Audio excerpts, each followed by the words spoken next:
देश में इस समय साइबर ठगों का बोलबाला है। शातिर साइबर ठग लोगों के फोन, मैसेज, कॉल और डिजिटल अरेस्ट के जरिए लगातार उन्हें निशाना बना रहे हैं। लोगों को लाखों करोड़ों की चपत लग रही है। खुद पीएम मोदी भी डिजिटल अरेस्ट को लेकर लोगों को जागरूक करते रहे हैं। और इसी बीच मध्य प्रदेश की विधानसभा में साइबर ठगी से संबंधित एक ऐसा खुलासा हुआ है जिसे जानकर आप भी हैरान रह जाएंगे। क्या है यह पूरा मामला, क्या है खुलासा, देखिए रिपोर्ट।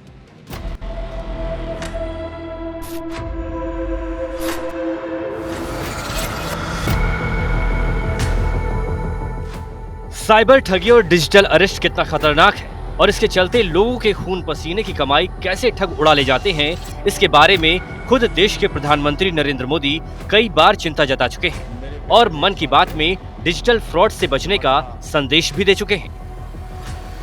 डिजिटल अरेस्ट के फ्रॉड में फोन करने वाले कभी पुलिस, कभी सीबीआई, कभी नारकोटिक्स, कभी आरबीआई।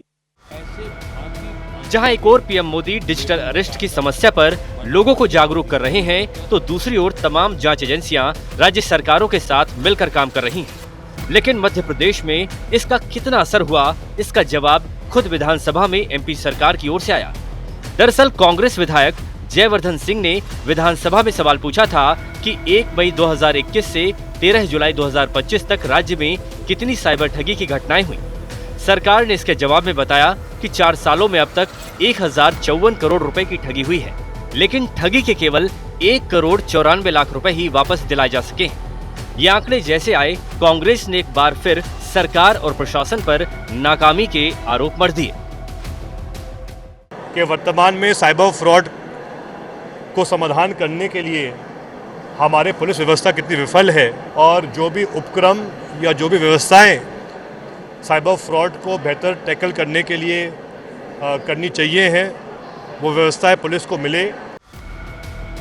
जहां साइबर ठगी को लेकर कांग्रेस हमलावर है, तो बीजेपी नेता भी साइबर ठगी को लेकर चिंता जता रहे हैं और कह रहे हैं कि जनहित के मुद्दे को सदन में पहले ही रख चुके हैं।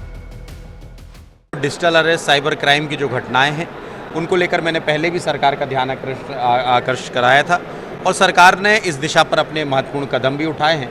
मुझे लगता है कि आगामी दिशा पे और गंभीरता के साथ सरकार इस विषय को ले। अब आपको बताते हैं कि साइबर ठगी के कब और कितने केस दर्ज हुए। साल 2020 में 909 केस, 2021 में 1131 केस, जबकि साल 2022 में 1140 केस और 2023 में 1094 मामले दर्ज हुए। तो वहीं साल 2024 में 1193 केस और 2025 में 1 जनवरी से 15 जुलाई तक 579 मामले दर्ज हुए हैं।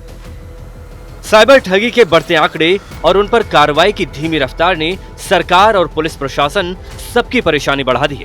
लेकिन इस बीच जागरूकता की कमी के चलते जनता पिस रही है और ठगों की ठगी का शिकार हो रही है। ऐसे में यह जरूरी है कि साइबर ठगी से लड़ने के लिए बड़े और कठोर कदम उठाए जाएं। विवेक कुमार पटैया, IBC 24, भोपाल।